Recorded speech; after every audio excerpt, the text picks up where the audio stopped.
back in Cambridge finally? Are you in London? Particularly then for managing to come because it's challenging. problem. Thank you.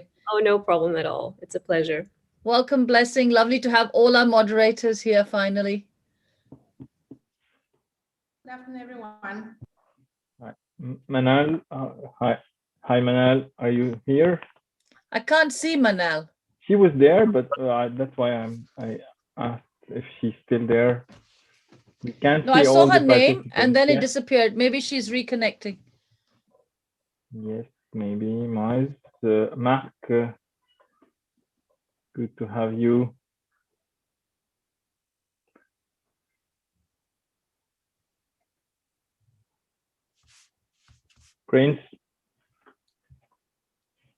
Hello. Prince. Good morning, good afternoon. Bonsoir. Okay, good. Yeah, we'll wait for a while until people get connected. Yes, I am here, Michelle. Aha, good morning, Moise. Hi, how are you? How are you? Good. Good. Nice to have you all here.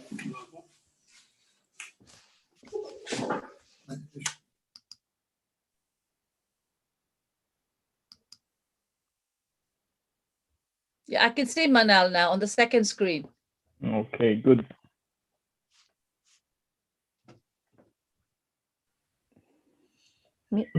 Michelle? Yes, I saw your email. I'm trying to fix Thanks. that. I'm sending you this immediately.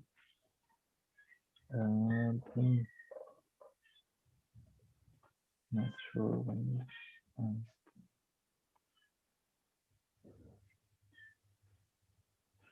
I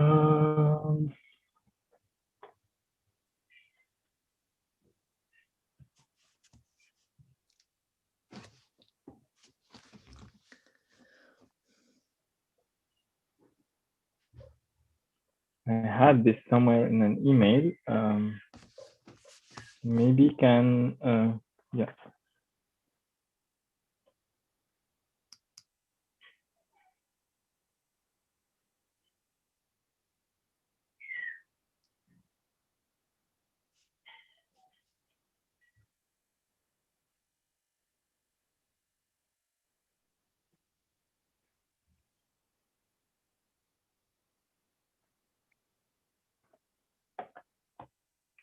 Okay, so we are.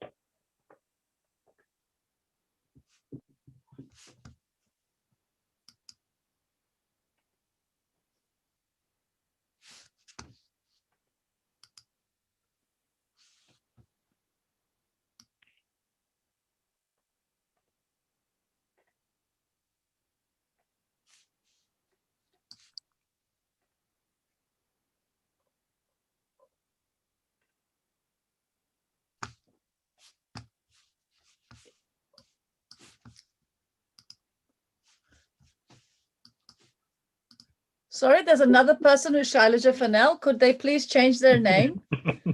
Because it's slightly confusing if there are multiple of me. You're very popular. I know, Shailaja. clearly. It would be That's- very good if you could change your name, please. How can there be another Shailaja? I mean, I don't know. I can't really even I think that imagine would it. be a terrible world if there were two of me. So No, don't that go would be there. that would be amazing, but I think it's practically impossible. So please, if you've come in on Shailaja Fanel, if you wouldn't mind signing out. Because Shailaja Fanel is also typing and saying, welcome to the yard. And that's definitely not me because I haven't typed. So it's a bit surreal. Okay. Yeah.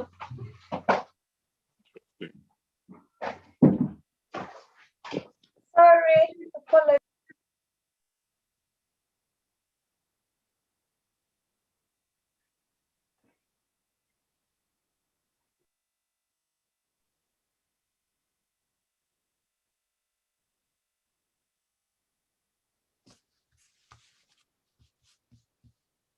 Because it sounds like Alice's voice. And I know people are having difficulty coming in, so I'm not sure, but there's Alice. Okay, great. Okay, perhaps it is me with Shalaija. Wow. Yeah, maybe you want to change your name and put your name on. Just change the name. Oh, this is Florence. Sorry. Hi, Florence. That's because I sent the link to everyone because people are having difficulty. So just go on my name and change it to your name. All right. Okay. Thanks, Florence. Does my name say my name? Good afternoon, Alice, your name everyone. says your name, but Thank Florence's you. name says Shailaja. Alice, your name Okay. says Alice. Yes, thank you. Thank you. It's nice to see all of you. Thank you. Greetings from Lusaka. Wonderful to have you here, Alice. Thank you for making it possible.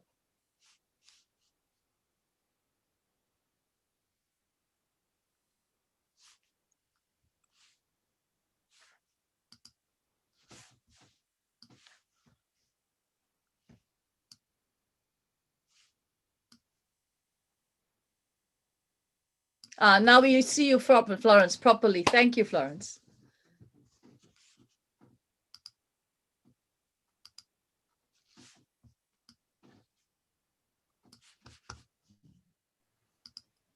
Michelle, over to you. I think we at least have 2 screens of people now. But,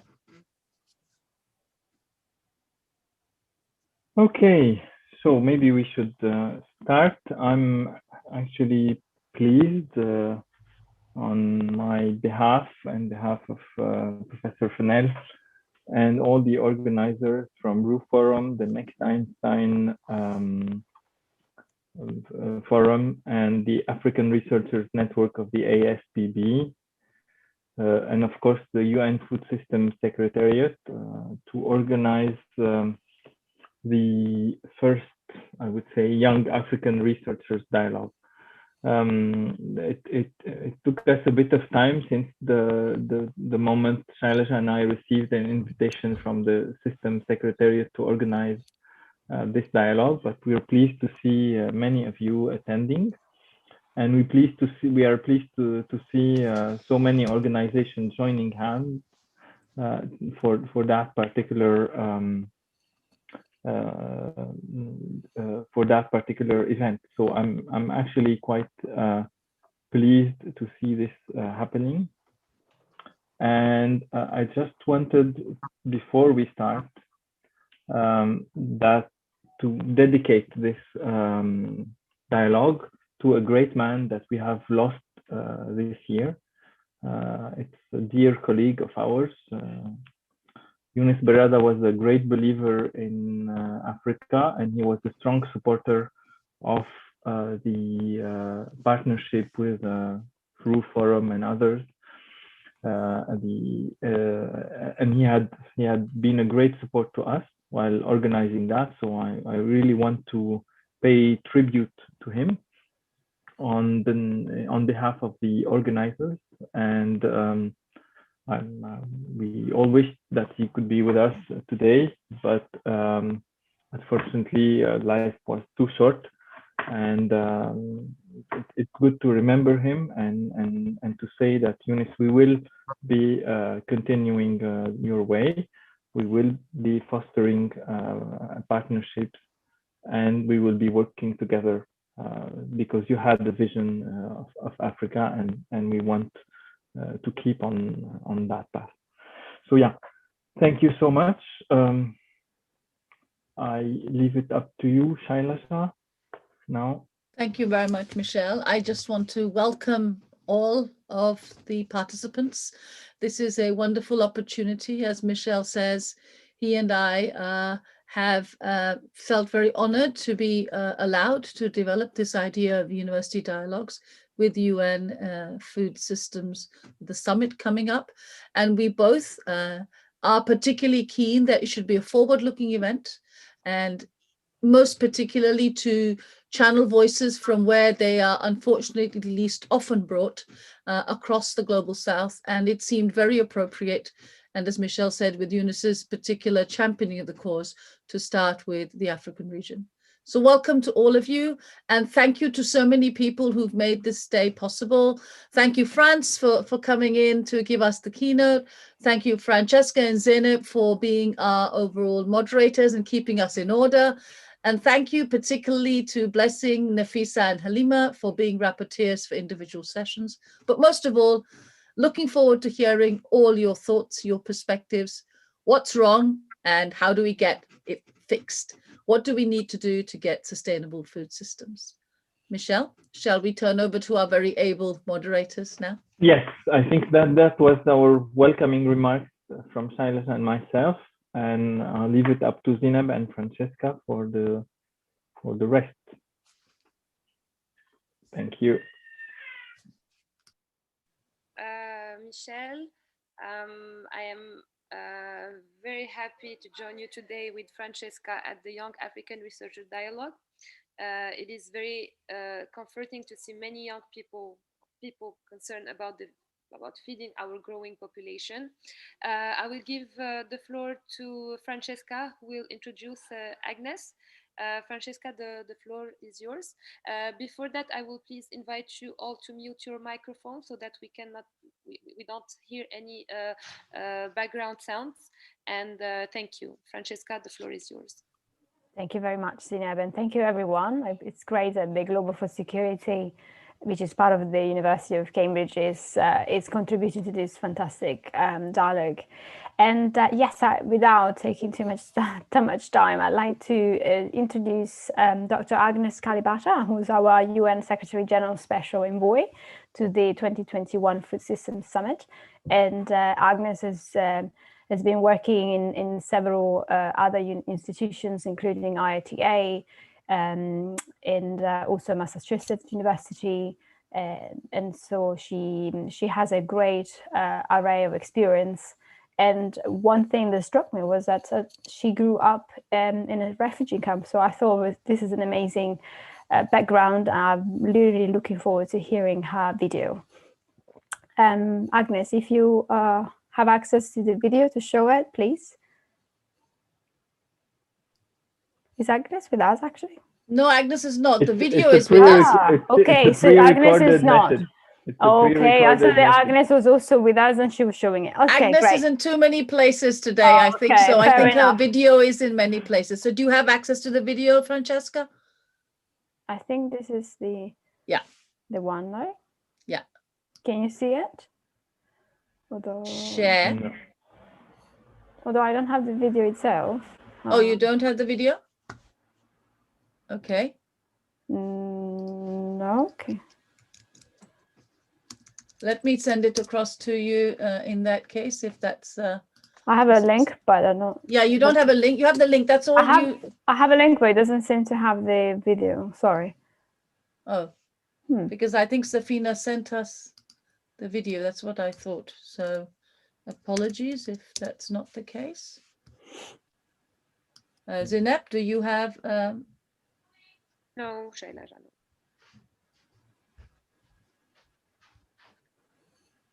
Maybe we should proceed with, if we can't turn it on, Michelle, I suggest we invite Franz, and maybe you can end with Agnes's video if we are able to get it at that point. We can make it work. So moderators, please, I apologize since there's some technical difficulty. Maybe Francesca, you and Zeynep can introduce our keynote speaker. Thank you. Yes, we can continue to have Franz Seider, who is Youth and Livelihoods Technical Advisor at CARE and based in Atlanta, Georgia. So I'm really looking forward to your keynote speech, Franz. Please. Thank you so much, Francesca. Can you please? Yes, I will. Sure, thank you. Yes.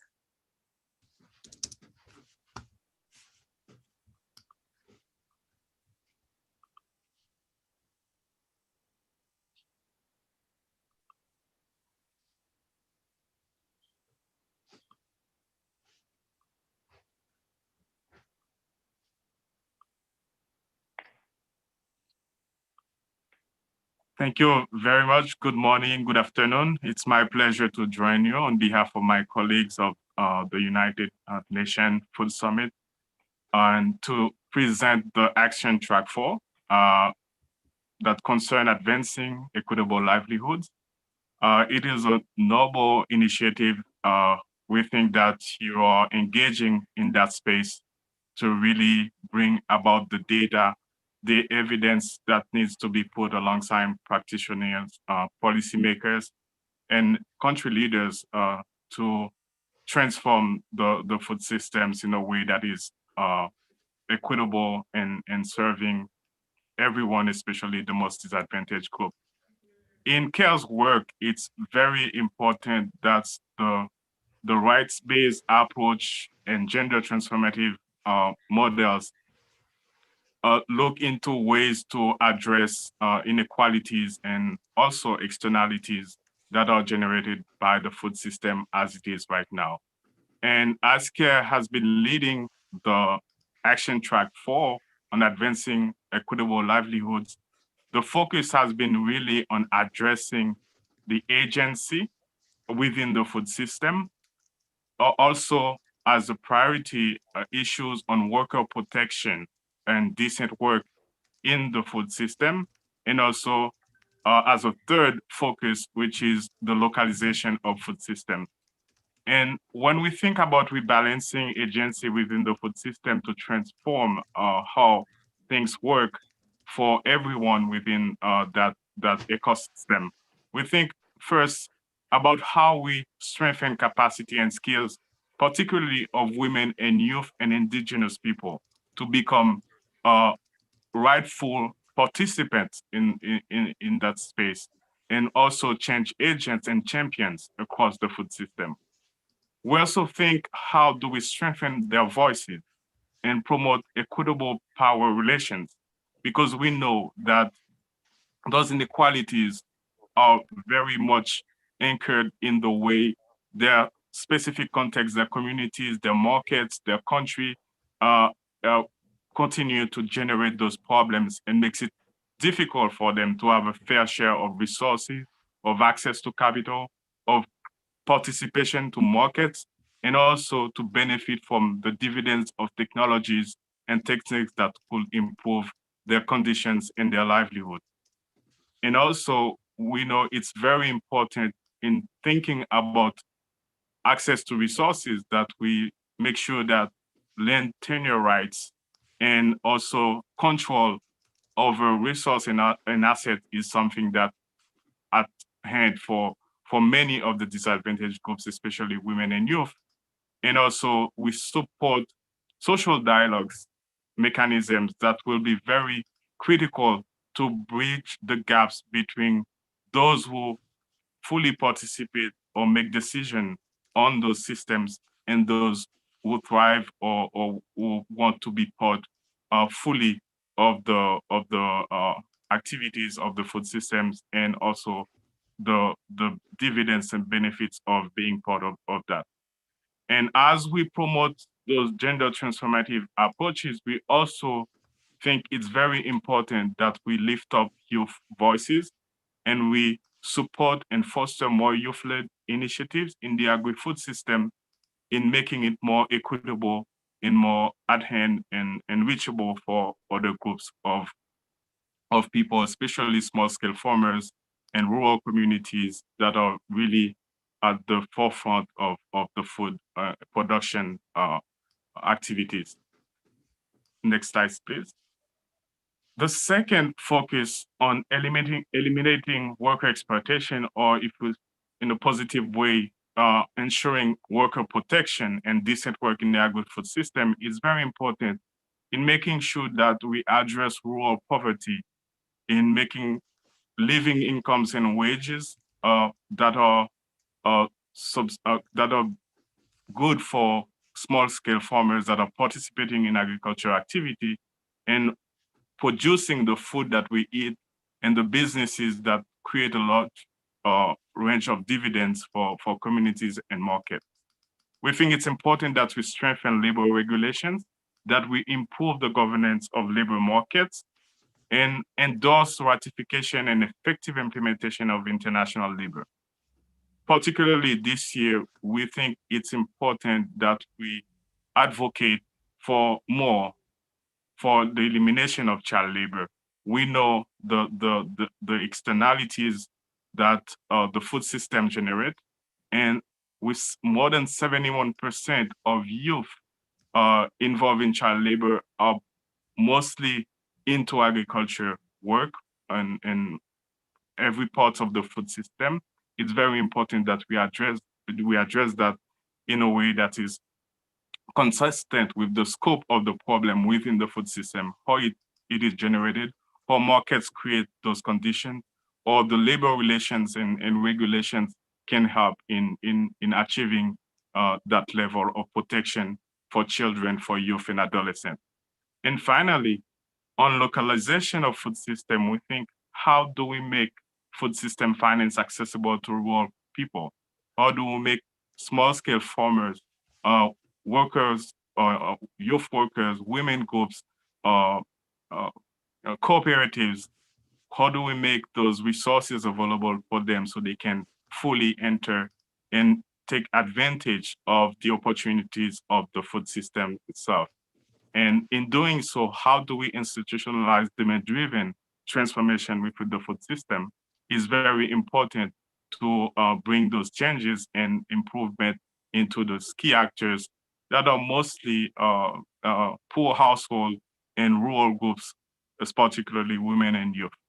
And finally, we think about how do we leverage local procurement for system change, for systemic change in value chains, because we know at different stage of the value chains, how can we make sure that the groups that are not benefiting from the dividends of the food system can really fully engage and be part of the creation of value, but also benefiting from the dividends of their work and or their contribution to improving the food system. Next slide, please. In discussing and in consultation with many participant groups, organizations, or NGOs, we have come to develop over 100 of game-changing solutions that we think can advance those key focus of to advocate for equitable livelihood. Among them, and thinking about localization of services and support, we think first of Farmer Field School or Farmer Field Business School, which is a very good way of providing the set of skills at the same time, the techniques and access to markets and financial resources to make sure that farmers are really in full control of their space or of their production and can benefit of the knowledge that will help them to really make the best of their field, of their production, and their livelihoods. And in that sense, it's a very inclusive and pluralistic. We can look into a way to make farmers benefit of a more inclusive and pluralistic sector, whether it's seeds, whether it's resources, whether it's finance, and that also include models that engage women, that engage youth into the structure that can be beneficial to improve the localization of services and support. A second model and example is the inclusive finance. We have the Global Matching Investment Fund for Small-Scale Producer Organization, which is a game-changing solution that has the potential of improving localization at that level. And also, we think of the public development bank initiatives to catalyze green and inclusive food system investment that will support small-scale farmers and localize a food system. But at the same time that we're looking into how a new arrangement of markets mechanisms can be beneficial, we also pay close attention to the communities in which those food system evolves. How do we make social accountability a key part of those intervention and of those changes? One of those models that has been proposed and which is part of the CARE toolkit is the type of community scorecards for social accountability in local food system that help address issue of inequality, gender gaps, and also youth participation as well, and to make sure that those systems are very much inclusive and allow the most marginalized group to be part of the process, but also part of the benefits of the system. And finally, if I can quickly go over another game-changing solution, I will showcase the youth economic empowerment approach, which is something proposed by our International Labor Organization in terms of strengthening partnerships for accelerated action for more and better jobs in the agri-food systems, because we know it's key for young people to find ways to engage in productive activity. And the agri-food system has always been one of the key sector that offer opportunities for young people to be fully involved in production at different stage of the value chains for their livelihoods to provide for themselves and their community. Next slide, please.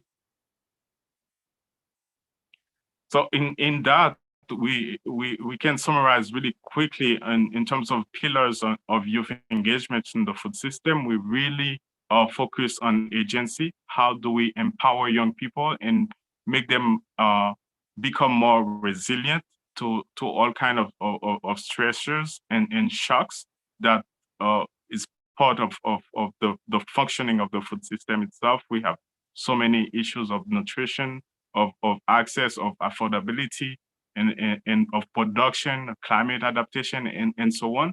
All those elements are important to make sure that you have the set of skills and empowering tools to address those issues. We look into, again, the rights to access and control over productive resources and assets. The rights-based approach is at the center of those interventions to make sure if we are to achieve equitable livelihoods, how do we make sure that those rights are recognized, protected, and promoted? And as we look into other pillars that are important in terms of equity, how do we make sure that access to employment, markets, finance, and inclusive value chain are something guaranteed for young people, for women, for marginalized group that are already part of the food system and already contributing to the food system, to make sure that those imbalances, those inequities, and even injustice can be mitigated, repaired, and in many ways. And maybe last but not it's okay to think about how do we engage young people, and we have so many myths and perception about engaging young people into that space, and whether their interest is there, whether it's an appealing sector for them to be engaged. But at the end of the day, it's very important that we recognize youth role into that space and give them full recognition for their contribution, for their labor, for their work, for their ideas in that space. And that's one of the ways to engage and make sure that youth became agents of change and champions or heroes into that space. And of course, looking into all those previous 4 pillars, it's okay to think that we will advance equitable livelihood, but how do we make it sustainable? And how do we make it dignifying and rewarding for those who engage in that space? So that's where we think sustainable livelihood into that space will means a lot of things for young people, and it's very an area of research to figure out how we will make that happen in the agri-food system itself. And finally, in the list, knowledge and innovation are very important pillar to make sure that access to knowledge, skills, and techniques and technologies are part of that process that will help young people, marginalized rural communities to be really fully equipped to take advantage or participate in the agri-food system. Next slide, please. I will end my short presentation here with some of the guiding questions and topics, because as much as we reflect on how to make the food system more equitable, we still have a lot of known, but a lot of unknown. And at the country level, in different contexts, we have different inquiry questions that will dictate how policymakers, how practitioners address the issue of concern or for the transformation of the food system. And in that sense, it's really what data of evidence are needed to transform local food system, and how do we go about filling those knowledge gaps for effective policy formulation and decision making? How do we bridge policy and programming gaps, whether it's on employment, skills, capital, access to capital, technology, and so on? How do we make known all those primary constraints and challenges that may not be on the radar for policymakers? Let's say if we look into gender gaps, we look into the makeup labor markets and practices, things on nutrition and value chains, the mechanisms and everything. How do we make that information or evidence available to improve or accelerate the transformation of food system? And also we have a lot of external and internal factors that contribute to injustice and to inequity and externalities within the food systems. How do we take a better account of those factors, and how do we track and make sure that those elements are brought into consideration in addressing those food systems at the global, but also at the country levels and regional levels. And to that extent, there's a lot of specific set of evidence and proposition of action areas that can be beneficial to fit national context for policymakers and actors, and over governance, policy instruments and regulation, infrastructure, social safety nets, and so on. That can be good areas of research and to address that. And finally, as the action track 4 has been trying to work on, is to leverage and find out all the best practices, game changer models, and case studies that can be beneficial to advance this agenda. And I will conclude with also some of data and evidence to establish those food system dashboard that can be beneficial to inform policymakers and communities in being part of advancing the transformation of the food system, but also keeping track of how those elements or all those factors or determinants evaluate over time is very critical. So that's where I will end my presentation, and I really thank you for giving me the time to present that, and I hope this presentation will be useful for the discussion going forward. Thank you. Thank you so much, Franz. Thank you, Franz. Thank you, dear friends, and thank you for the rich informations. We all agree that agriculture remains a very important source of livelihood in Africa, and despite the huge potential agricultural potential in Africa, our researchers still face many challenges. And in this frame, I would like to welcome our young African researchers, Manel and Prince, who will talk about their challenges as African researchers in Africa and African researchers outside Africa. I will first give the floor to Dr. Manel Hada, who is a research fellow within the Mohammed VI Polytechnic University. She has worked on the adaptation of 78 quinoa accession into dry area in Morocco, and she is leading the Learning by Farming at the Agriculture Morocco at the UM6P. Manal, the floor is yours. Thank you, Zineb. Thank you for the invitation to attend this dialogue between African researchers for many reasons. So the main one is that we are sharing a continent, but also we are sharing a big part of the history. We are sharing a common history, and also we are sharing this, we have the same problems. So allow me to share my presentation. Yeah.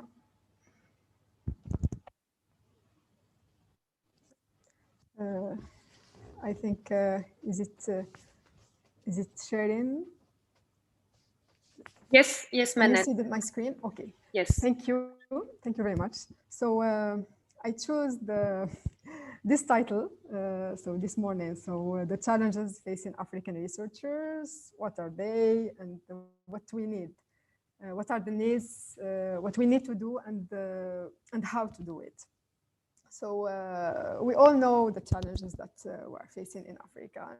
And I don't want to waste your time talking about the challenges, because we know that it's around education, which is not adapted to the recent technological advances. Also, the local industries, that the fact that they don't believe in research and they prefer to do research, to do the research in other countries.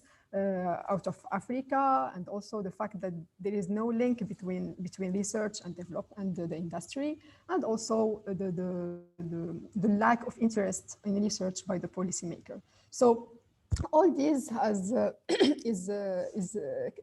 is causing a lack of mentorship that we all suffer from. So, but we have those problems, but also Africa is a big land of opportunities. So we can say that Africa is composed of like 60% of the world agriculture, uncultivated land. So that we can meet, if we are optimistic, we can say that we can meet the food demand of the world. And also it has a high agrobiodiversity, that holding like resilient crops for sustainable food systems, and known by its diversification. And also we have a cultural heritage, which is evaluated of thousands of years. So what needs to change and how? Maybe what really needs to change is you and I, the way we think, and also the way we act. So maybe what I will be sharing with you today may appear an insignificant battle, but something which is it's a common battle between all Africans, and especially African women. So we can allow me to share my story with you. So I was born in Marrakesh in 1988. It's a big city full of opportunities and of good schools. But 2 years later, my father passed away, and we were obliged, me and my mother, to move to a small town in the south of Casablanca. So I will say the name, maybe Moroccan researcher, they will know the place. It's called Znamra. It's a very small town. Now it turns to a city, but it's a town where we have like low education. It's a poor area. So you can imagine how hard the education there, and how hard to build a curriculum there.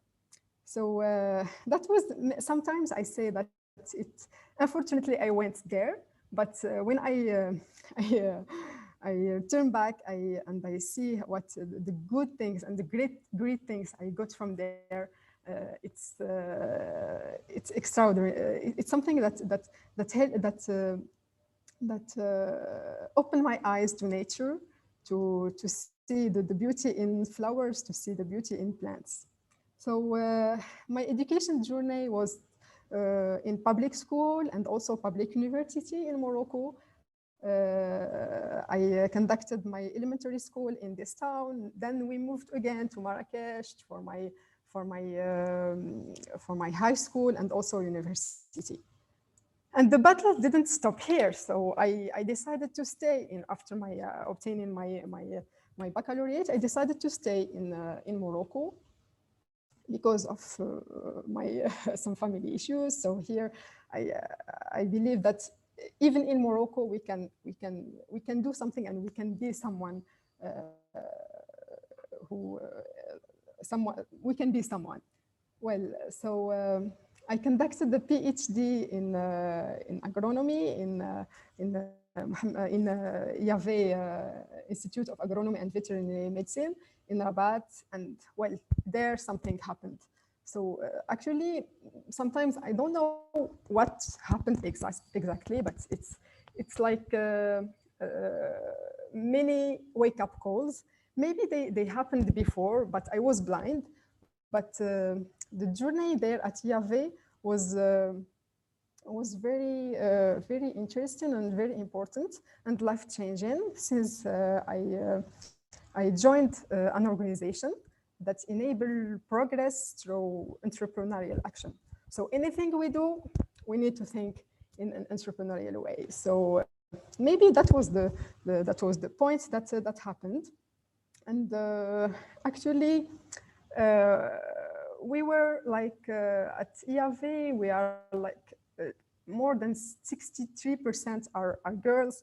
And here I start when we go to the companies, the hiring companies and hiring institution, we find like less than that are like 10 to 20% are girls, and the other position are taken by men. So here I'm always thinking, where do girls in science disappear? So maybe this is a big question for me to answer, but maybe, sometimes I say it's social inequalities, but sometimes it's about choice. Well, it's a big question for me to answer. But let me speak about those wake-up calls that happens in my life at Yaveh. So those wake-up calls, they turned my CV from what you have in your eye to a CV full of action, full of interaction with people. So I used to be the girl like you see in the paper, talking about the diploma I got, the skills I have at the lab, and also the language I'm speaking, and the journey I spent in as an intern in several places. The wake-up calls helped me first to turn the CV to a CV with full of interaction, as I said, with farmers, with industries, with market, which is something which is very, very hard. So while joining this organization, I think that changed it is the way I'm thinking, and also the way I'm structuring my ideas. So I was preparing my PhD on quinoa, as what you see, what you're looking at this picture. But by joining this organization, I turned this idea or research project to an entrepreneurial action. So, and I will talk later about this. So, but the idea here is not about the crop itself, but it's about what I learned during this journey, and also the actions that I took to take off this idea or research from a lab and a field to a market. So the first thing that I was able to do, and that I learned to do, is to build my network. So, and the first thing was building the team, Mohammed bin Danand and also Mohammed Luaim Tougis, who we are still working together in several projects. And here, the thing that I can tell share with the young researcher is that they need to be surrounded by good people, by people who are completing their curriculum. For example, I can say here that I don't have good communication skills, but Mohammed can do this. And also I'm not good at illustrations and also at many statistical analysis, but Mohamed Louay can do this for me. And also we can, and maybe they have, I'm completing something in their CV. And that's something that I can share with you, is that you need to complete your curriculum by your network. The second thing is that it helped me to build my vision. During this journey also, I had the chance to build a small company that we called M&D. So through the work we were doing as a team, we established, we put a vision that we still stick on it, and we still believe that we can make nutrition better through a sustainable agriculture. And yeah, then we created a small company when we were still studying at the institute, and now we have like more than 20 products on the market, from the healthy snacking to cereals and slow and couscous, etc. So we used to call it from the beginning a vision to grow with. Not only a small business that will grow, but also we are growing with this business, since it's still shaping our personality. Also, it's building our network and sharpening all the skills that we learned and we are still learning. So here, if we think about solution, how to bring the change, is first we can see that African problems needs to be solved in Africa. And also, yeah, we can study abroad to tackle the challenges at home, but if we cannot, we need to interact with scientists from other culture and countries. And also to build the critical mass of African scientists that will help to turn this brain drain that happens in the past and turn it to brain gain. So we will bring back to Africa what was lost, and also bring back from other countries, bring scientists from other countries to Africa to help us to rise again. So for my last word to the African researcher is to be committed to something. And if we want to change and to improve the food systems, we can start by small actions. And my commitment as an African researcher is to bring small changes from home, from my community. So, and also to maintain my small business working. And something important is to continue learning from others, from other culture, and also continue improving my curriculum to adapt it to this changing world. And thank you.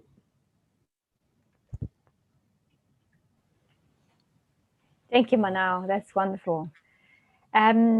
Is it possible to have maybe questions if we had time at the end? And it'd be great to have Prince next. I would love to ask you some questions. Prince, are you happy to share your screen? Yes, I'm doing that right away. Yeah. So can you see my screen? Okay, and thank you once again for the opportunity to speak. My name is Prince Zogli. I'm part of the African Researchers Network that came out of ASBB last year. And I work here at the University of Nebraska as a research scientist. And I'm glad to be here, and I hope I'm able to convince you that the problems we're facing as scientists, we can all work together to solve them. And thank you, Manal, for sharing your story. That's inspiring. And some of us feel ashamed that we are not on the continent, but hopefully we can join you and work together to solve problems that pertain to Africa. So I want to approach this from a different point of view. I think that most of the problems that we face as scientists or researchers in Africa come out of a big umbrella or one main problem, which is that most of us in Africa know that there's less money being allotted for research and development in Africa. And that problem creates a ripple effect, which is creating a lot of problems that we'll be talking about. I will not touch on all of them, but I'll just point a few of those and stimulate a discussion amongst ourselves. So if you look on this graph, you'll see that if you look at the United States, and just to say that the darker the blue, the more money these countries spend on research, okay? So here's our dear continent, Africa. And if you look at it, it's really gray and white, which means we spend less money on research. A few countries, Egypt, Tunisia, and I think Mauritania, have some amount of money that they allot for research, but it's not as much as you see for the States and some parts of China or Europe. So we spend less money on research, and that's less money that is allotted for research is creating some research ripple effects and challenges that face us as young African researchers, and even senior researchers have the same problem that they talk about. And so I'll just touch based on a few of these challenges, and we'll have a discussion afterwards on this. So one of the challenges that I think Manal, you talked about it a little bit, but I just want to highlight it again: lack of equipped research facilities and supplies. And this data or research that was conducted in 2016, which asked young African researchers about their point of view on existing facilities we have in Africa and how that can meet the needs for current, future, and hands-on training. And if you look at it, between 78% and 90% of the respondents think that we don't have these facilities to really meet our current research needs or future needs, or even provide the training that is required for us to be able to tackle problems that we have on the continent. I'm not saying that we are not doing it on the continent, but there's more to be done, and we need to have equipped facilities. I remember when I was working on the continent as a research scientist, I got interested in biotechnology, and common premise that we need to do research. I remember we have to leverage friends that are outside of the country. We have to call them and tell them to order primers for us. And it might take a week, 2 or 3, or maybe a month before they're able to order the primers and send it to us via the mail. And so this delays our research. We cannot, I remember not liking to use microscopes so much in Africa, because the scopes we're using never give us the results we wanted. And so I never liked scopes. When I came to the States, I didn't want to use scopes, but eventually when I started using, I saw the difference. The scopes here were better than the ones we were using. So this lack of equipment or facilities and supplies creates a problem for researchers on the continent, and they are not able to do the kind of research they like to do. Some of my colleagues that have gone back always talk about the fact that whatever you have learned outside, you may not be able to do it there. You can apply the skills you've learned because you don't have the facilities to replicate the same kind of research. And so that is going to make it difficult for people. We talk about brain drain, but we don't make it possible for us to come back and apply the techniques or the skills that we've learned because of lack of facilities. So this is something we need to address so that we can attract more young scientists coming back home. And even like Manal said, it's not only Africans coming to Africa, but the US, China, and all these big nations attract scientists from outside of their nation to come and do research. Africa can do the same. We can attract people that are not Africans coming onto the continent and doing research that they would love to do in their home countries because their facilities are there. And the other thing is that because of this lack of facilities and lack of funds, there's less incentive for young Africans or researchers to be engaged. And this data I got from the World Bank is just to show that, on the y-axis here, we have the number of researchers per 1 million inhabitants, and then this is the percentage of expenditure that it's done per GDP for each nation. And you realize that the nations that spend less of their GDP on research have less number of scientists per a million inhabitants. So here we have Egypt and I think Morocco on the list, and South Africa. We spend less than, in Africa, we spend less than 1% of our GDP, and we have less than 1,000 researchers per a million of our population. But when we look at countries like Korea, Japan, or United States that spend more on research, they have researchers in the thousands and between 4,000 and 7,000. So, and then because of this lack of researchers per population, young scientists don't really have access to mentors like Manal talked about. We would love to have come and do research, but you don't want to just be the only person starting the idea. You want to have senior scientists mentoring you and sharing their experiences so that your expertise and theirs can be brought together and enhanced for the better of the future. So we need to think of ways that we can make research more attractive to young Africans in the future if we want to promote our food systems. And then the other thing we realize is that there's lack of collaborative research and there's less visibility for research that is being done on the continent.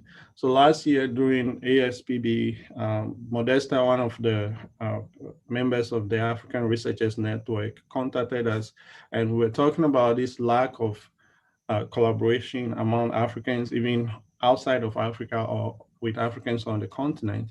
And our research does not really make it to these global stages. Like ASPB, we barely see African researchers talking of their work on those big platforms. So we decided to come up with this network, which is the African Researchers Network. And the goal is to create a platform for Africans to showcase their research on a global stage or using the ASPB, which is a big organization where plant scientists come together to showcase their research. And that idea led us to, initiate a workshop, which will be touching on some of the crops that are very peculiar to African economies, but very important for Africa's food system, which are normally called orphan crops, but not really known out here. So we like to create that awareness of these crops. So we're going to be promoting this workshop on the ASPB plant biology meeting here in July, between July 21 and 23rd. And not only are we just going to bring speakers, we're bringing speakers from Africa, and Michelle is one of those speakers that will be speaking. And then we have some collaborators, people that really want to do work on African continent, like Alan, also speaking of how they are able to collaborate. And then we have entrepreneurs that will also talk about how we can promote some of these less known crops and make them commercial commodities across the globe. But also we want to stimulate discussion among Africans. So we have a hackathon aspect of it where we'll talk about some of these challenges and brainstorm, bring ideas together, and people that come up with creative ideas will get to win prizes, and we can link them with corporations that may want to handle these solutions and develop them into products that can be useful to the continent. So I encourage you, if you've not heard about us, join the network and come join us during this hackathon, and it promises to be exciting. ASPB is excited about it, and we hope you come and also make some contributions that can help us, make Africa a better place than it is today. And young Africans, we are the future, so let's be engaged and take the future in our own hands. If we leave it to the old folks, they will be gone someday and we'll be blaming them, but we have to blame ourselves because we didn't take the opportunity when the time is there for us to take opportunity. So my concluding remarks will be that we should promote competence development among young Africans. Like Manal said, it should be done on the continent, and problems that face us have to be tackled by us. So we have to be engaged as young Africans. And we have to empower ourselves to make other crops available on the market outside of the rice, corn, wheat, cassava, and those crops that are well known. But we have to make the food system diversified, and which means that we need other crops that can be, adopted by not only Africans but on the global stage. And we have to be collaborative because no one does anything alone. Collaboration is the way people have solved problems in the past, and it will be the way for the future. And we should continue discussing the issues and work with policymakers to find solutions to these problems. We shouldn't just talk about it, but we should act. If we just talk and no action, it's going to be the same problems that we'll talk about a million years from now. So that's all I want to say here. And thanks once again for the opportunity. Thank you so much, Prince. Definitely not just talks and words, but actions. And I'm glad that in fact last week, right, Michelle, we launched the Orphan Crop Society, which I'm really hoping that will really engage young researchers and merge private sector policymakers, which are essential if we really want to make a difference. I think we have 10 minutes. Zineb, would you agree? Should we have 10 minutes for question and answers? It's a quick chat, and then we can show the video. I think, Francesca, maybe what we can do, we can show the video and then do the Q&A session right after to launch the breakout session right after the Q&A. Okay, no worries. Do you have the video now? Otherwise, I can show it. I guess Florence has got it and she can play it at her end. Okay, I think we all have it now. Very good. Excellent. See?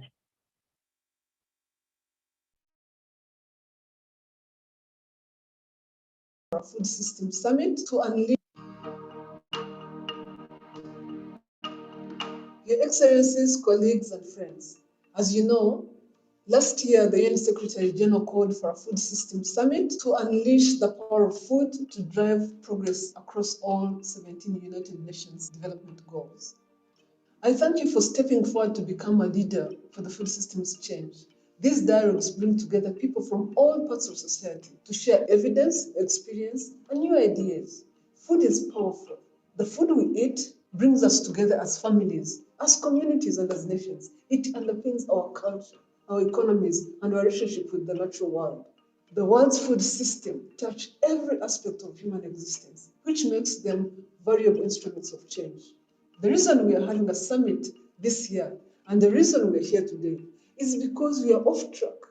We are not set to achieve on our shared vision and goals for the 2030 agenda. Our food systems have staggering levels of inequality. Our key priority for this summit is to bring more inclusive, equitable, and healthier food systems while also safeguarding our planet.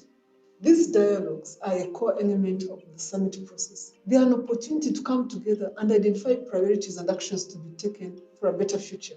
This will be a people's summit, but it will also be a solution summit because everyone is part of the food system. We are looking to get all of you and your ideas around the table to ensure that action is owned and driven by different actors. We want action to be driven by you. Your leadership and ability to have courageous conversations rather than avoid them will be very critical. If we can't have courageous conversations about what needs to change and how we need to work together, then we won't be able to go very far. We need each of you to determine the food system you want for your future and to act on it to make them a reality. We must do this understanding fully well our place in the world and that what we do as individuals impacts on others. I look forward to working with you in this summit process. Together, we can build a world of inclusive growth, environmental sustainability, and social justice. We can build a resilient world where no one is hungry, no one is poor, and no one is left behind. I thank you.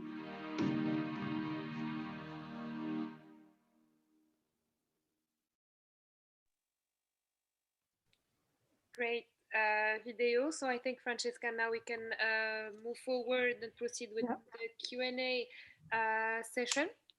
So I think you can I don't know if you can raise hands here. I don't see the raising hands icon. So maybe we can take. Zineb, it should be in the reactions. If people have the reactions, you should have also the hand, I think. No, raise hand. They don't have it? Oh, okay. We can people can just unmute themselves and, you know. Oh, we have also the conversation. We have the conversation chat. We have the raise hand is under reactions. Sorry, David? The raise hand is under reactions.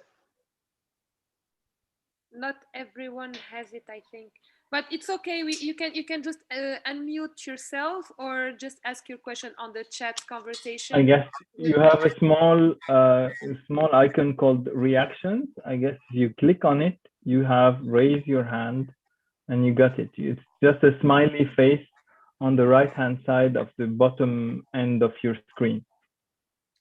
I'll do it right now so you can see. Okay. I have a thumbs up. Yes, we can. So we can use the reaction. Now I can't. Perfect. Thank you, Zineb. Anyone has a question? I think it's probably easier even like this, to be honest. There are not that many of us. Please do unmute yourself and ask a question to anyone in the group who's giving a presentation, please. I think we have Ahmed Idris, who is trying to connect to his microphone.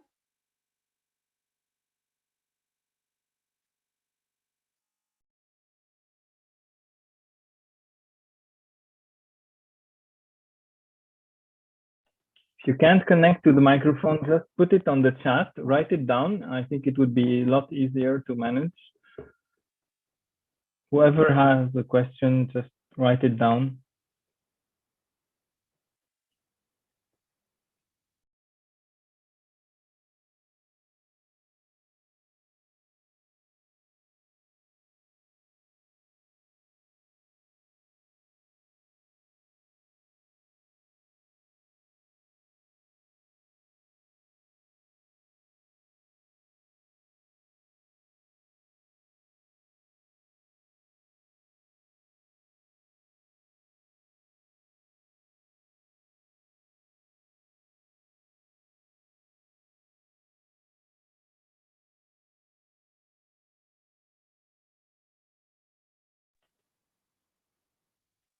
No questions?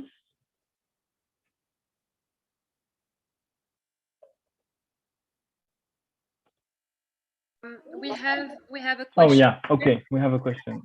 So this question is to Dr. Prince. The question is, where do you start to break the vicious circle? How do you make staying and researching / working in Africa attractive to young people?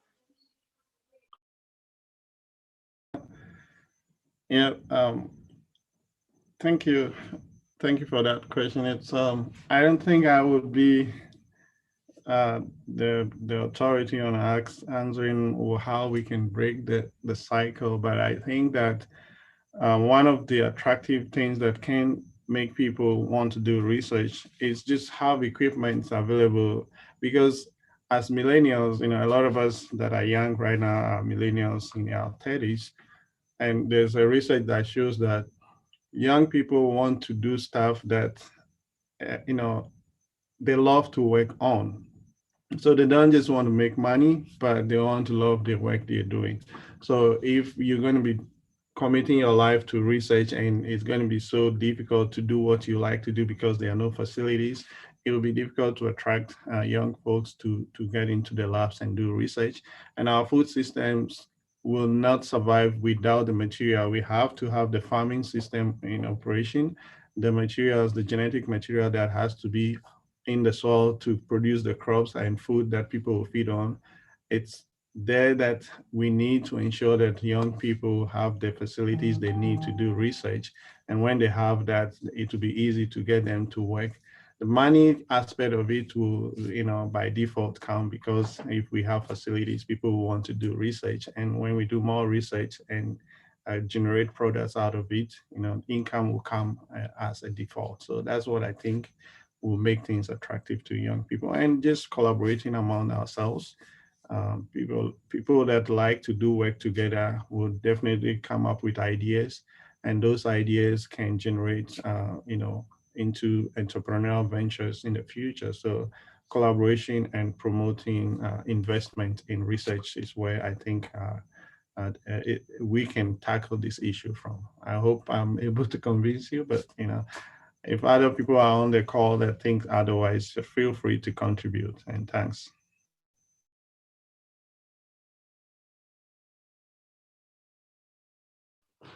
Thank you, Dr. Prince. We do have other question. We have a message from Mark Edelson. So I see a commonality of purpose between the ILO's Youth Economy Empowerment Initiative and AgriEngage. Is there any work in common?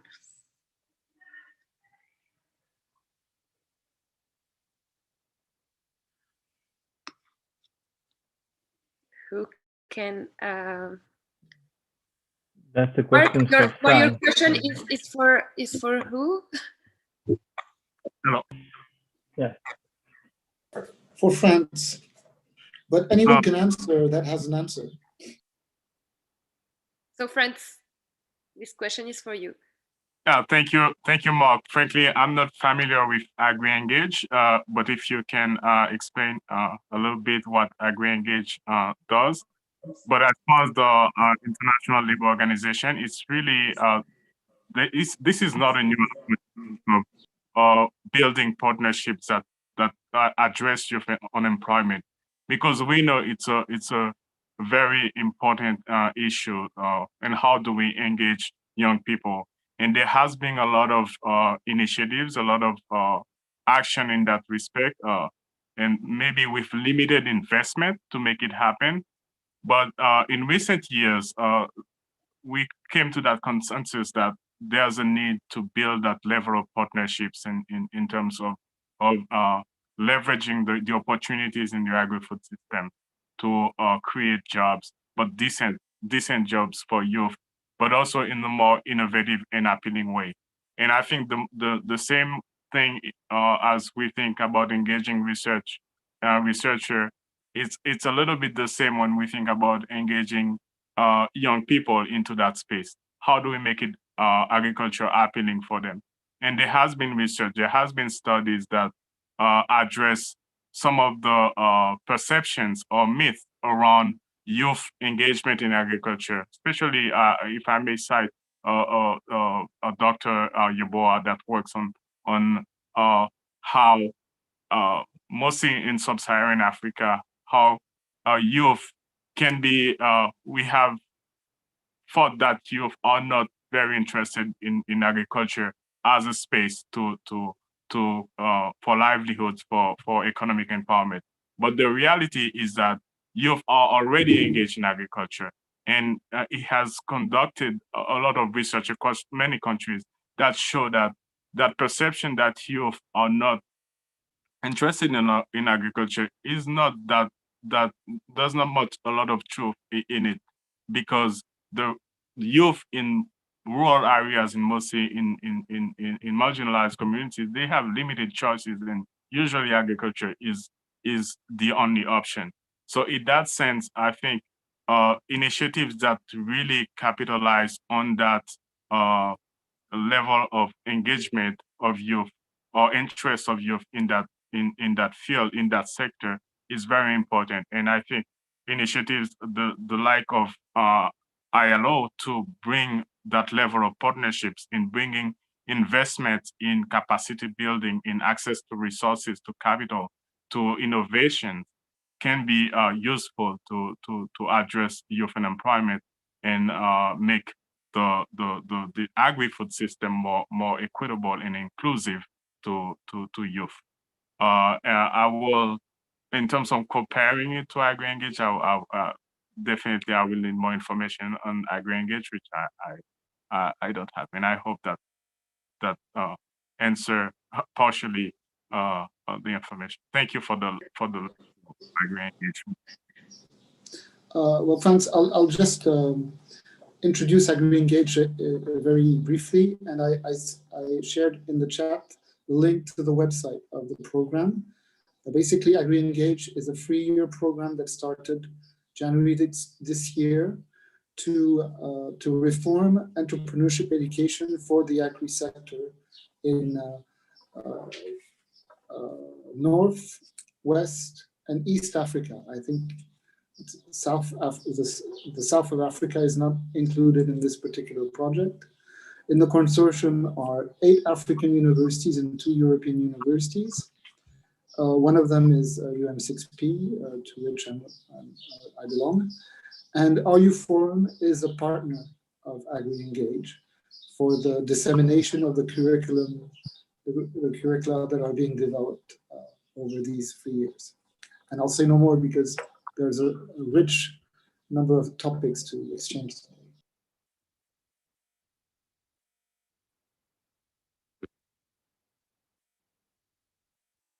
Thank you very much, Mark. Yeah, I think there's a question about ARN, and the answer is yes, it's open to everyone, including folks that are not even African. So we need every brain to tackle the problems we have in Africa.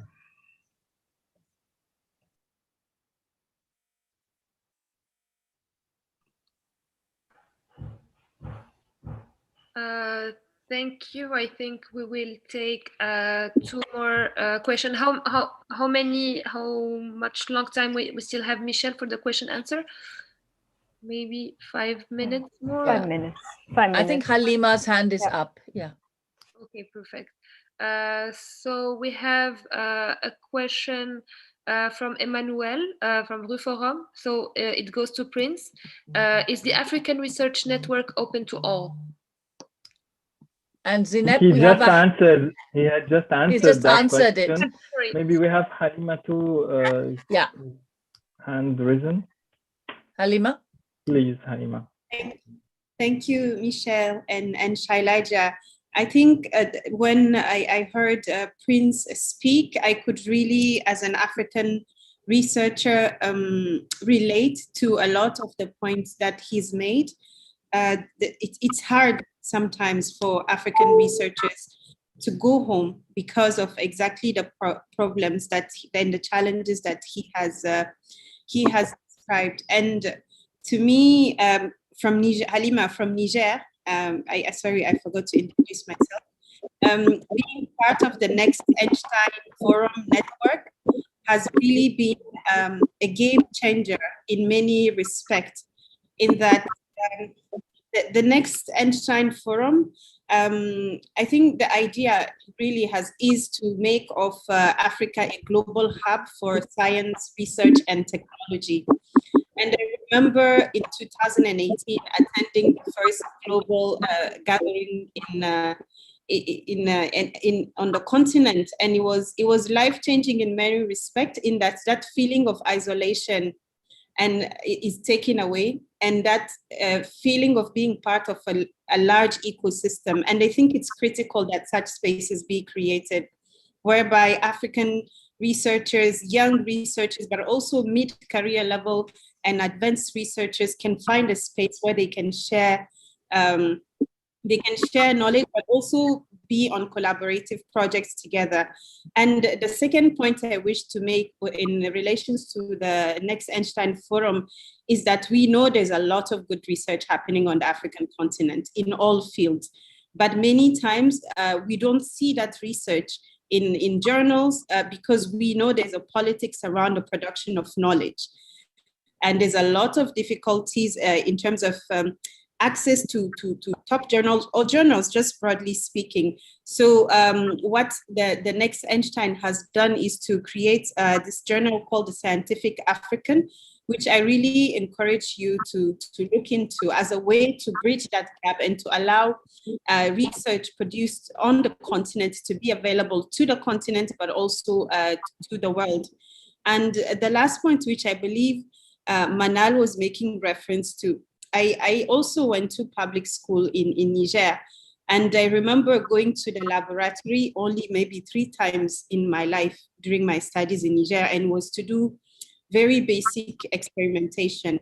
And we know how much just exposure to science can change and shift the way you think about getting into research or getting into science. So the idea was born to create what is called the Africa Science Week, which engages both with primary school children, high school children, but also research, create links between research institutions. And for the Africa Science Week in Niger, the last one being in 2019, and happy to say that Shailaja, Dr. Fennell was also there. We were able to cement relationships between the University of Cambridge and University of Niamey and Zender. So I'm just sharing this to say that the challenges are there, but we are seeing emerging networks that can allow for researchers to begin to change the nature of the ecosystem, the research ecosystem.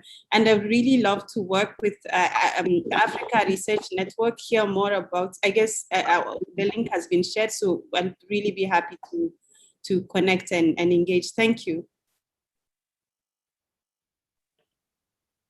Thank you, Halima. I guess we have a question, Zineb, on the chat.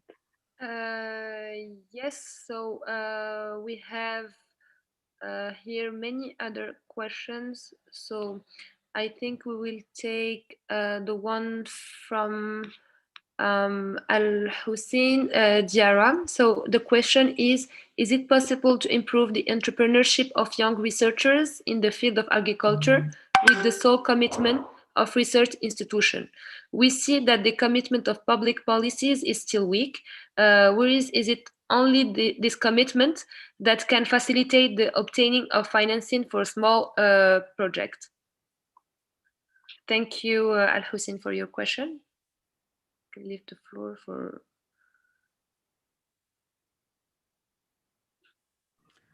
I would to say a few things and others can jump in. I think research will form the bedrock for entrepreneurship because a lot of the startups that came out of research ideas or findings. There are a lot of companies popping up here in the United States with the CRISPR-Cas gene editing technology that was discovered. So we have to engage in research, but we cannot solely depend on research for entrepreneurship. We have to have that mindset as well. And institutions have to be in place because I don't know, but on the continent, I'm talking from the Ghanaian perspective, you might have ideas to start a business, but the environment is not fully enabling for you to transform those ideas into an entrepreneur or a business venture. So research is important, but we have to have systems that also support or encourage people to venture into business.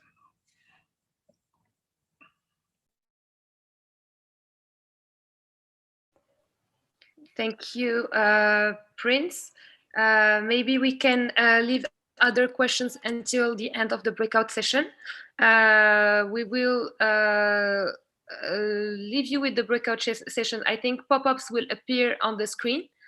So we have for track 1 and track 2, it's the room number 1. Track 2 and 3 in the room number 2, and track 4 in the room number 3. So feel free to join any room you want. I will just remind you of the tracks and what is the aim of the breakout session. So in the breakout session, participant will voice the young African, we will hear the voice of young African researchers' views on the challenges and opportunities to transform African food system. Also the role of young African researchers to advance the African perspective and solutions coming out from Africa in food systems. And they will identify practical actions and solutions in the from across the continent for solutions to be implemented. So for track 1 and 2, the theme is to ensure access to safe and nutritious food for all. Breakout session number 2, track and 3, 3 and 5, we have to boost nature positive production, build resilience to vulnerabilities and shock stress. And for the track number 4, we have to advance equitable livelihood, build resilience to vulnerabilities, shocks, and stress. Please feel free to join the room you would like to join. So we wait for the organizers now to put up a pop-up. Thank you, Zineb. They will write them.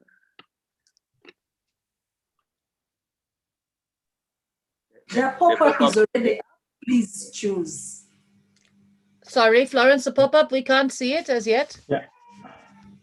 Click on breakout rooms. Okay. Click on breakout rooms. Okay, brilliant. Thank you. I can see that link, David. Just click on breakout rooms. If you can't see the pop-up, click on breakout rooms. If you don't see breakout rooms, click on more. If the screen is narrow, click on more, you will see the word breakout rooms and choose the room which you are interested in. I'm not able to choose a room. I can just see the process going on. You have to scroll down all the way down, Shailaja, and it shows you room 1, room 2, room I can see all of them, but I can't do anything after that. Oh, you have to click join. There isn't a word join. That's the problem. Okay. I will try. I will try. I can assign you. Which room are you supposed to I'd like to go to room 3, please.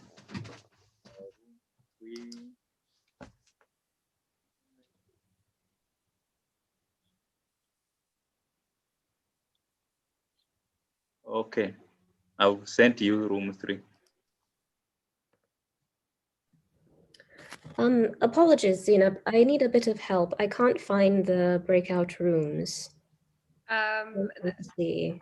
Yes, Nafisa, David Martin will help you with it. Okay, thank you. Thank you so much. Nafisa, which room? Room 2, the second session. Okay. Let me assign you room 2. Thank you. Okay. Anybody else not able to select the room? If you can send me to room number number 1. Okay, done. Thank you. Please, could I also be sent to room 2? Okay, room 2. Okay, done.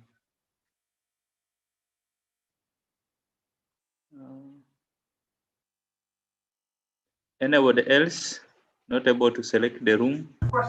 Yes, please. Can I be sent to room 3? Thank you. Anybody else not able to see the room?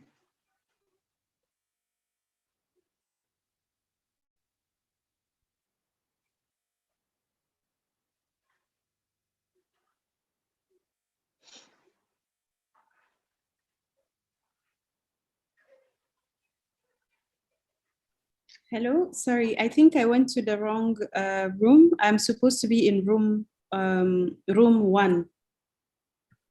Okay, room 1. Let me shift you. Breakout session, track 4, advanced equitable livelihoods. Track 4. Okay, track 4 is in room 3. Oh, it's room 3? Yes, I send you to room 3. Thank you. Okay, so I've assigned you room 3, so maybe you can join.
Matthew, are you aware that people are on breakout rooms?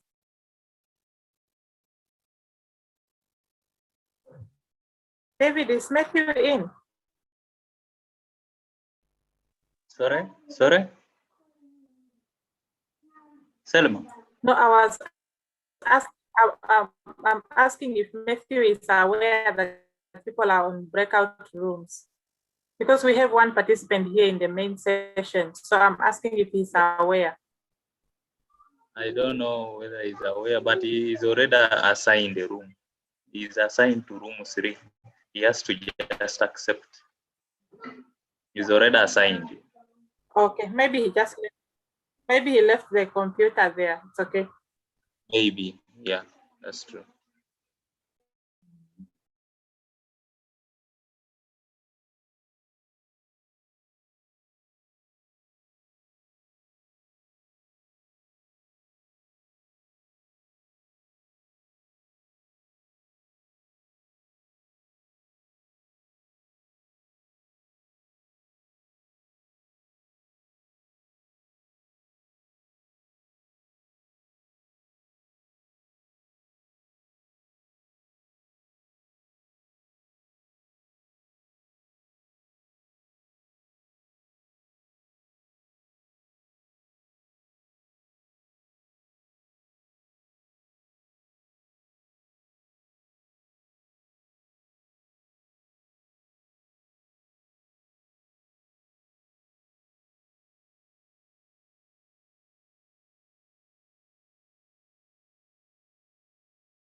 Hi, everyone. We're back. Very interesting discussions.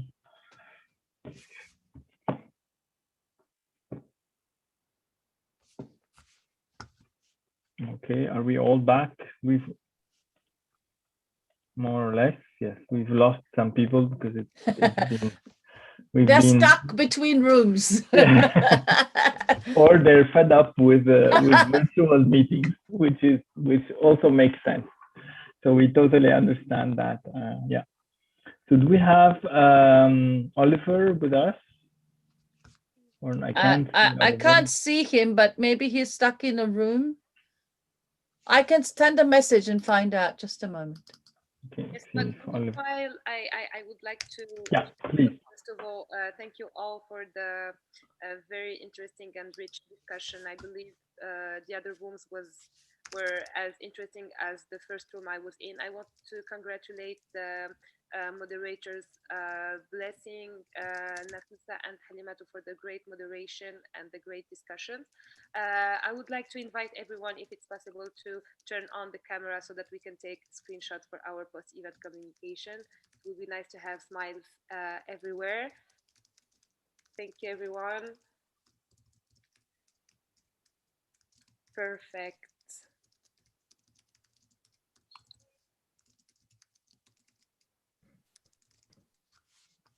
And give us your best smile.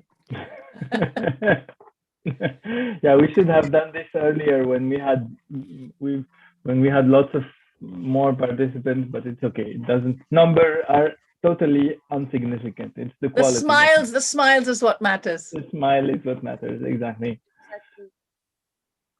Okay, perfect. I'm taking screenshots now. Great. Thank you, everyone. Yeah, perfect.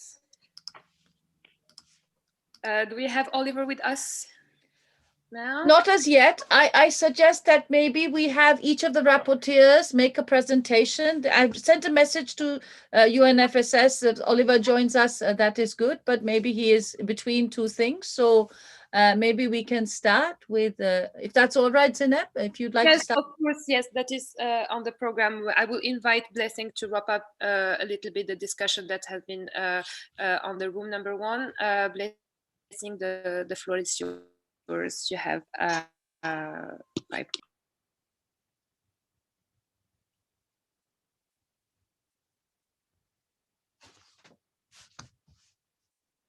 Blessing, if you'd like to unmute yourself. Blessing. Okay. Oh, yeah. Good. Okay. Sorry, I have poor network connectivity, so in case I break off, I don't.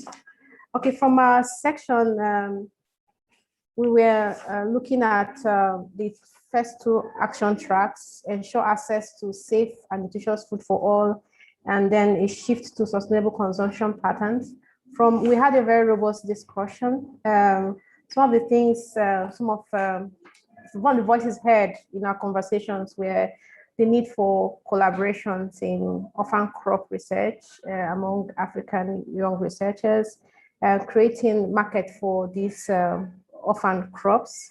And then there was also a case of where issues of the supply chain for products, especially for post-harvest products, that there's a need for accessibility and improvement of the supply chain of most of these products. And then we talked about consumption preferences, where it has been observed that most people liked more of imported products over the local product because of post-harvest processing challenges.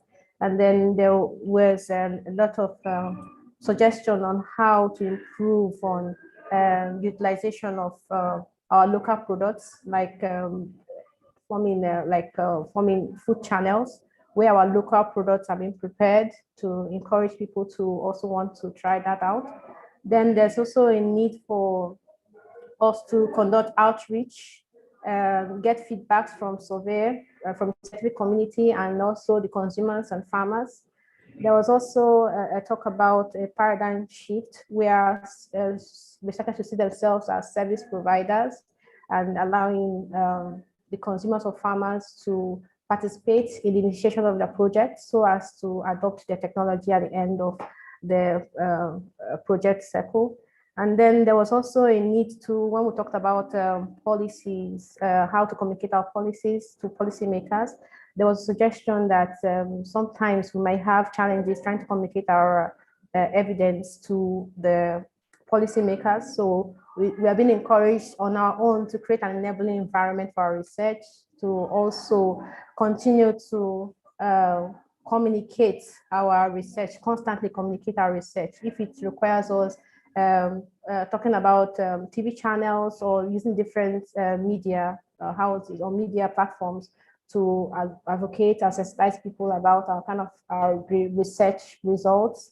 This is also going to provide enough evidence for policymakers to develop policies that are suitable to us. Then we also talked about other ways in which we can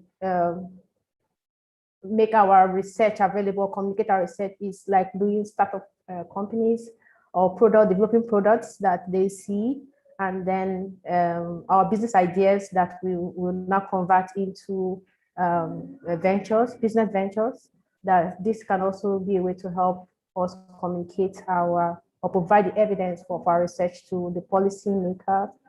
And then there was issue of budgetary allocations for policies. When funds have been given to researchers, we need to be accountable for our research. We need to change our mindsets regarding our research funds and not diverted for something else, but should be focused solely on our research.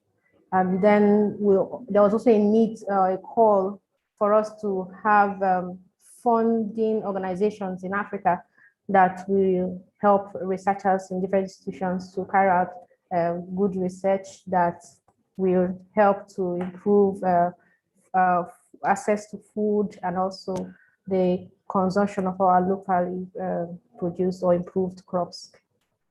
These are some of the points highlighted from our group.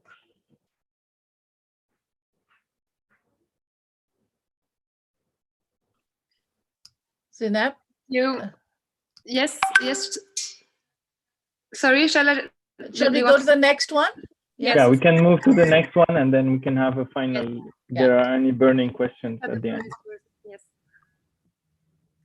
Okay, I'll go next. Yes, please.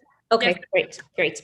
We also had a very lively discussion in our session, and we covered action tracks 2 and 5, which was on boosting nature positive food production, as well as enhancing resilience in our different contexts. So some recurring themes emerged across the group. The context, the agricultural setting in Africa is very unique. We discussed about shifting patterns in terms of production. Our systems are often smallholder farmers and communal. We discussed the challenges in terms of increasing food production and the environmental impact. We discussed creating more efficient systems through which to produce food, especially as expansion increases the environmental cost and impact. We highlighted the diversity in the nature of agricultural production across the region, and we talked about climate smart agricultural cultures and programs. We had very useful examples and case studies from the researchers who contributed to the session about the work that they've done out in the field and how the challenges of transforming contexts, especially when your research in theory hits the practical implications of the real world and policymaking. The researchers shared the different challenges faced across the context in terms of distribution and supply chains, transporting food from high production areas to low production areas. And of course, we looked at how the current pandemic has impacted on these supply chain systems. We talked about how we had unexpected results and observations across contexts. In some places, food supply actually increased unexpectedly, and government played a significant role in those cases. We talked about how food security has multiple dimensions, and an important one is perception of food across the continent, the connotations and attachments that communities and cultures have to certain foods. So we tried to move beyond just the economic and environmental analysis, but also looking at the social and cultural dimensions of food. We looked at climate change and its impact and how to increase resilience across communities. And researchers shared different examples across their own subject areas. We talked about post-harvest handling, and the participants were able to share different links and organizations that could help other researchers in their own work. And another important area that was highlighted has to do with supporting communities that are experiencing climate-related conflicts, and just the critical nexus between food security, conflict, and climate change, and how there are a lot of commonalities across the region, especially in terms of instability and the impact that that has across food supply systems. That was it in a nutshell for us. Thank you. Thank you, Dr. Nafisa. And last but not least, Mrs. Halimatu, the floor is yours. Please tell us what has been going on your room. Thank you, Zainab. So our group was composed of Shailaja, Franz, Iman, Manal, Mohammed, Al-Hussein, Marwa, Florence, and Danish. And we had a very, very lively discussion on Action Track 4, which looks at advancing equitable livelihoods and building resilience to vulnerabilities, shocks, and stress. And we have engaged on a number of questions.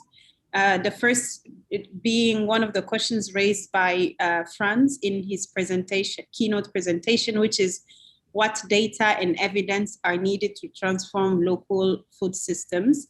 And with that, how can we better link the research with practical and policy responses? The second question was how to better recognize the intersectional nature of vulnerabilities that individuals and communities face on the basis of multiple and intersecting identity factors, such as gender, age, ethnicity, physical ability, among others. And one of the questions we've also engaged on is how do we improve food systems while accounting for the growing threat of climate change and its differential impacts on communities? So one of the first key points which has come across consistently is ensuring that externalities of food systems are accounted for, which is often not the case. Looking and participants have given the example of the unpaid labor, women's time in agricultural work, for instance. And earlier it has been said that child labor in agricultural sector accounts for, the agricultural sector accounts for a great percentage of child labor. So it was important, our group participants have found to look at how food systems themselves perpetuate inequalities, because a child who is in agricultural labor is probably not in school as a result, and that would have an impact on future life prospects. And another important point which was raised was also the inequalities embedded in the commercialization of food itself, and how we need to be better at tracking this, but also advocate and educate ourselves in these inequalities embedded in how the food gets to us, from the field, from the small farmer to the field, to the market, to the shops and stores. And a point which is related is that there needs to be greater engagement, both at the community and country level. And to this point, there was a bit of pull and push tension, which I think was positive. Where do we begin? Do we start at the community level, or do we engage more so at the higher higher level.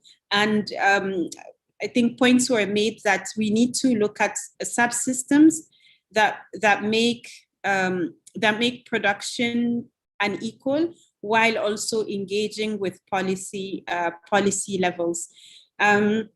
Then we talked about the question of funding. The question of funding was a recurring and running theme, especially for young researchers, where sometimes we find it difficult to find funding for our own research. So the question was, do we start small, or do we link ourselves with big existing projects? And to this, an example was given on irrigation systems for how irrigation systems for smallholder farmers in Mali at the grassroots level has brought about a significant change in the lives of these farmers and the communities. And related still to the issue of funding is that of changing the institutional culture of universities that sometimes do not allow or do not give the environment for the production of high quality research. And with that, there's a point on data, which also was pulled us in different directions. On one hand, we are saying there is a problem of data in African countries, problem with data protection, production, that we're not producing enough data, but also problems in terms of differential access to that data when it exists. And also the issue that we are often used as African countries or African research institutions as data, they say data is extracted from us, processed elsewhere, and then brought to us in very expensive packaging. And to this, we are saying African countries need to think both about data not data processing as much as data collection, that we need to empower people in all disciplines to begin to process data in our universities, in our institutions. And points were made as to how computer science, for example, can be integrated from the early stages and make us realize the value of data, such that those who collect the data are also the owners of that data.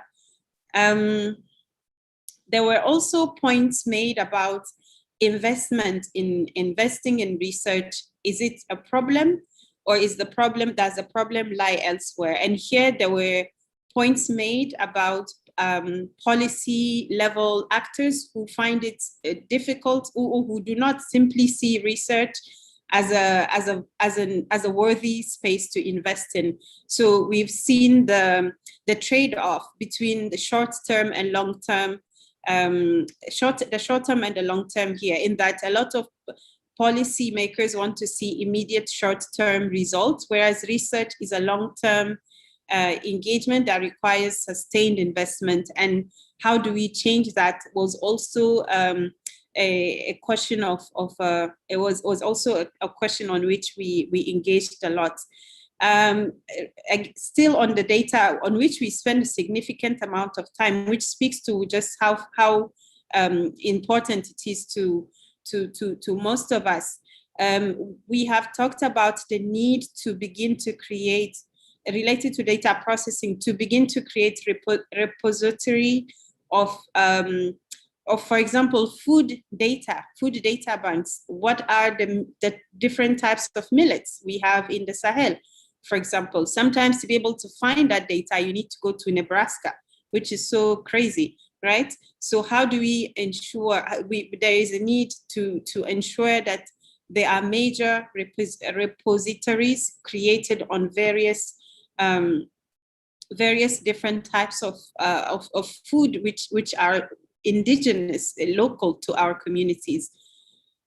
And there is a line which I copied and pasted, so I will just read it because it summed up, I think, the discussion on our data, which says that the funny thing is that often the data is available, but is kept as an antidote by individuals or even research institutions themselves. So also, you know, that talk about the, I wouldn't say, is it monetization of data, but, you know, the data being used as a currency. And to that effect, there was, the group says a need to create an element of trust between communities, trust between the researchers, and the researchers between the research institutions themselves. And to that links to the next point, which was that of engaging in participatory research, which I mean, beautiful points were made on this, related to how there's need to better partner with communities and groups that are also in need of the data to make decisions. So finding ways to make the data practical for daily use and for small scale farmers themselves, and not use the data in a way that is exploitative. And to this, we say there is maybe a missed opportunity to create knowledge that improve systems, food systems, that integrate projects and initiatives, and to that at low costs even sometimes generate data and build evidence that can improve food systems. So there is need to be more inclusive in our intellectual approach to create knowledge, and value participation as something that is critical, and most importantly also to speak to those who have a shared interest, because the goals are the same. I think the point on diversity, which was made by both Nafisa and Blessing, is also one that came about in our discussions, that we do not need to bring models from other countries to ours, but to also build on existing models, and yes, cross-pollinate if need be. And the last point, the second to last point, is that of you know, the intersectional vulnerabilities, and also the tension between starting small or big, sharing data and learning from what is successful, as much as being honest about what has failed and learn from it is important. Then we talked about with the idea of improving the larger research ecosystem, that the systematizing of mentorship is important. You know, mentors, I think many of us have spoken about how mentors have been key to shaping our research journey, and that it needs to be embedded systematically into how things are done in this research ecosystem, and create a positive butterfly effect. So if I have missed any points, please, members of our group, feel free to jump in and add. Thank you. Over to you, Zeynep. No, thank you, Halima. Halima. Thank you so much for the very big wrap up, Halimatu. So I will now give the floor to Oliver from the United Nations Food System Summit Secretary for closing remarks. Please, Oliver, the floor is yours. And also thank you all for being here. Thank you for according us time. Thank you for the great discussion. And Oliver, the floor is yours. Thank you very much. Merci beaucoup for this opportunity. We're really delighted to have this event happening today. Thanks to Shailaja, Michelle, Alice, and our friends at Roof Forum for finding time to organize it. And not only to organize it, to make sure that this event really complements to what Roof Forum has already organized. We really took time, and the organizers really took time to make sure that, you know, what Roof Forum has organized from the university perspective complements exactly what the students, for example, would want to say, because we really want to make sure that the food systems remains as a people summit, as inclusive as possible. The summit will serve as a turning point, in fact, in the world's journey to achieve all the SDGs. And we know that we need to do what we need to do to get back on track. Transforming our food systems is among the most powerful ways to change the course and realize the vision of the 2030 agenda. And when we talk about the future, we can't help but to talk about the youth, because the key is in your hands. I mean, we can't say that, you know, we didn't do it and we don't want to, you know, look back and say, no, we didn't do anything at all.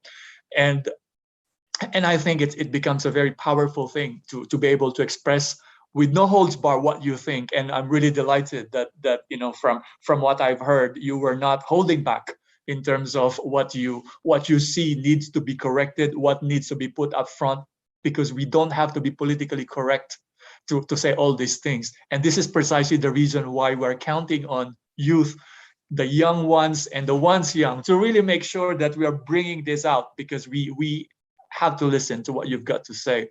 Now, what happens next? Where do we go from here?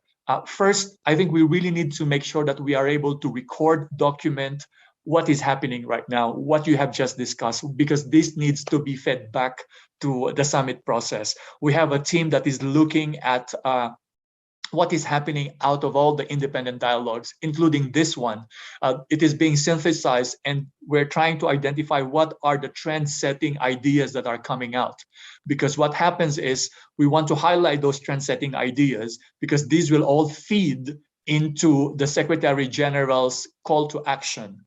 And that call to action is being prepared as we are talking, and everything is feeding into that process between now and September. So we really want to make sure that that what is coming out of this dialogue is highlighted, documented, and fed back.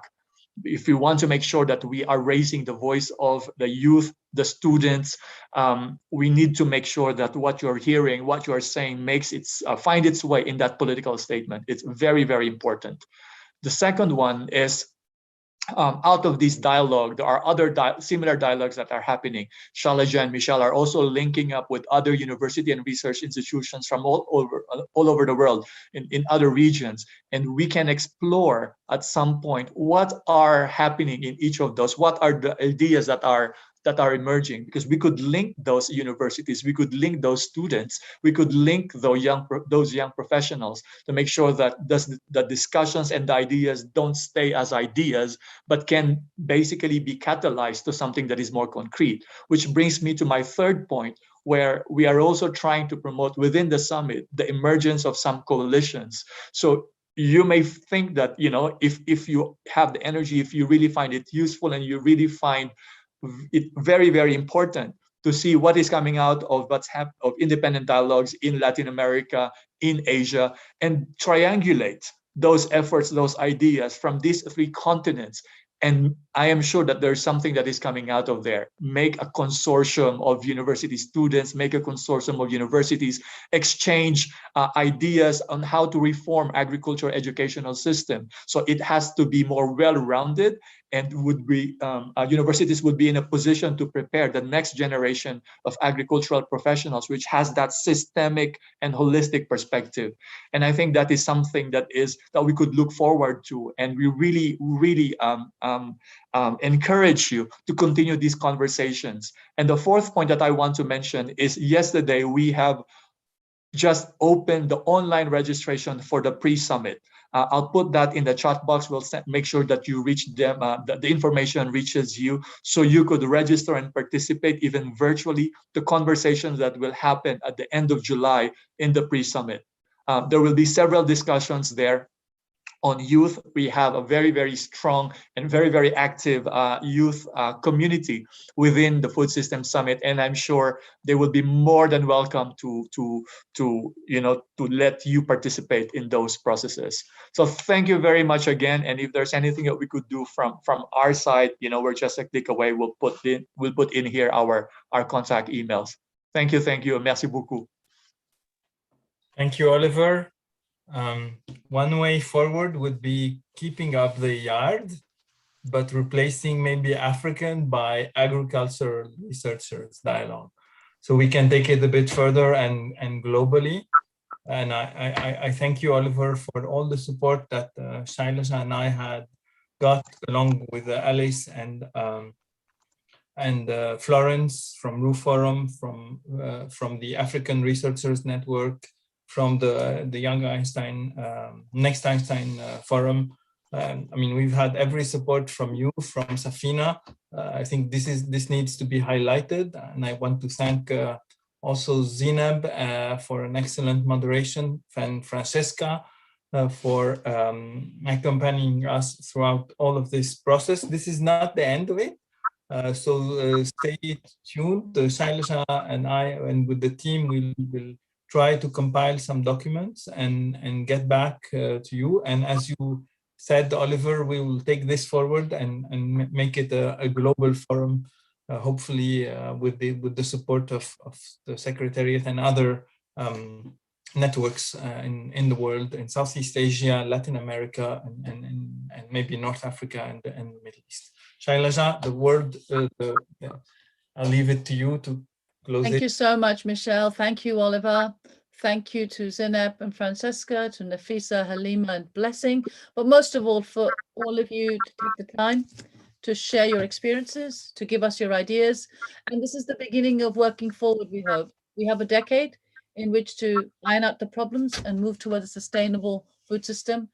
We can be part of a solution. We have identified problems. I am so grateful to all of you. Let's get this intergenerational conversation moving. Thank you so much. Thank you.